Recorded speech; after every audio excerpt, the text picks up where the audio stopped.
Good day, I'm Lisa Rowe and this is your JIS News for Monday, January 20, 2025.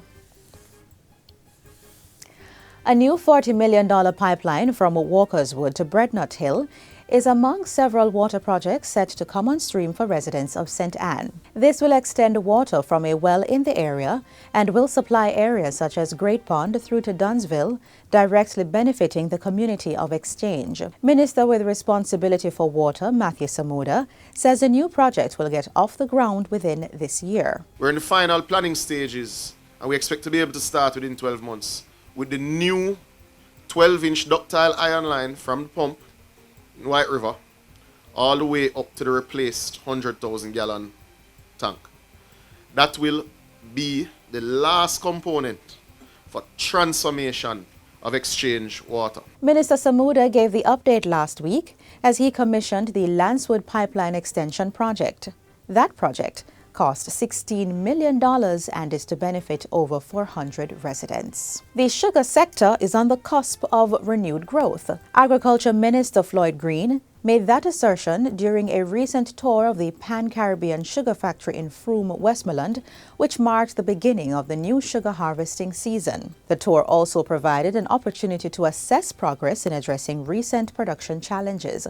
With the sugar sector largely in the hands of private sector players, Mr. Green says the ministry's continued collaboration with the companies like Pan-Caribbean Sugar are necessary to drive growth and support farmers. We're very happy to see the latest investment by Pan-Caribbean Sugar, over $1 million United States dollars in farm equipment, agricultural equipment that will help them to run a much more efficient operations. In response to challenges faced by farmers in transporting their sugarcane to the Frome factory, the minister points to the government's short-term transportation subsidy, which has helped local farmers continue their cultivation and supply efforts. So we decided to, on a short, sustained basis, to provide some support directly to the farmers to be able to transport the cane to the Frome Sugar Factory. Pan-Caribbean Sugar's chairman and CEO is expressing optimism for the upcoming harvest, pointing out that over 2,500 hectares of sugarcane in Westmoreland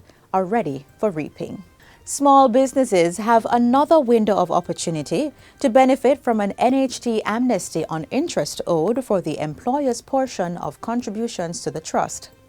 The amnesty is available to micro, small and medium-sized enterprises, MSMEs, with no more than 50 employees and earnings not exceeding $425 million annually. It is also being offered to registered and approved charitable organizations. 2 of 3 opportunities were closed last September and December, and the third window of the amnesty is now from January 1 to March 31, 2025. The update was given by Assistant General Manager for Compliance in the NHT's Contribution Management Department, Damian McNally. He was speaking at a JIS think tank. The requirements for you, is that you have to file all your annual returns that are outstanding, pay up all principal contributions, employee and employer contribution, and remit, right, interest and penalties calculated on the outstanding employee's contribution.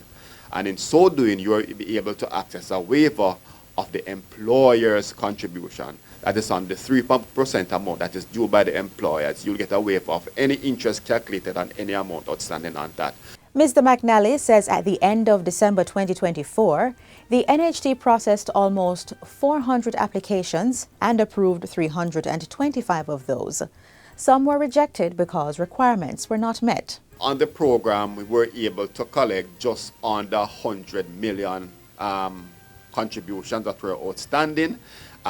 We deem this program, to have some moderate, success, because this program was really about offering a window of opportunity for employers with outstanding interest to get a waiver on this. Meanwhile, the National Housing Trust is reporting that between January 1 and 15, it received over 104,000 applications for contribution refunds for the year 2017. Assistant General Manager for Corporate Communications and Public Affairs, Dwayne Burbick, says the trust successfully processed over 72,000 of those applications and the remainder are are on track for payment in the week of January 20. Majority of the applications have come through our website, nht.gov.jm, just about 64,000, over 64,000, and over 40,000 via the NHT online platform. As some contributors experienced challenges making their applications via the NHT mobile app,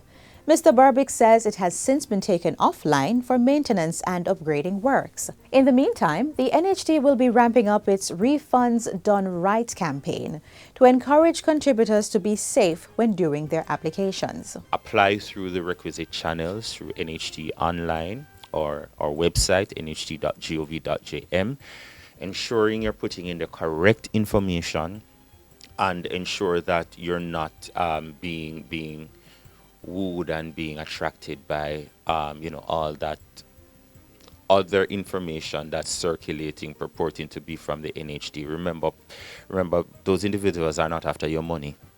They're after your data, which is far more valuable than the money that you have about to collect from the NHT, or probably the money that's even in your bank account. So do it right, do it safely. Contributors are encouraged to report concerns directly to the NHT via wecare@nht.gov.jm. Persons can also call 876-929-65009 or toll free at 888-CALL-NHT. That's 888-225-5648. And finally, the Jamaican government has welcomed and celebrated outgoing United States President Joe Biden's decision to provide a posthumous pardon for the island's national hero, Marcus Mosiah Garvey. Prime Minister Dr. Andrew Holness released a statement on the weekend thanking President Biden for the action. He also praised those who have long lobbied and agitated for this and more to be done, including the Garvey family, private citizens who signed various petitions, Jamaicans in the diaspora, and successive Jamaican governments.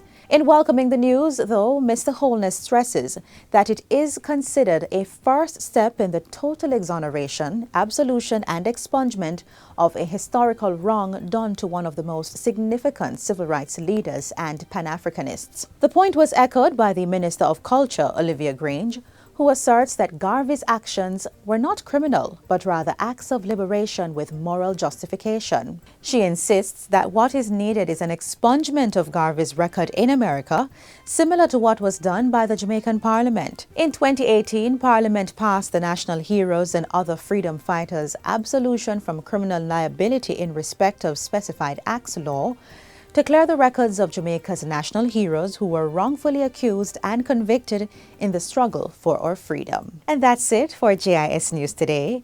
I'm Lisa Rowe. Thanks for watching.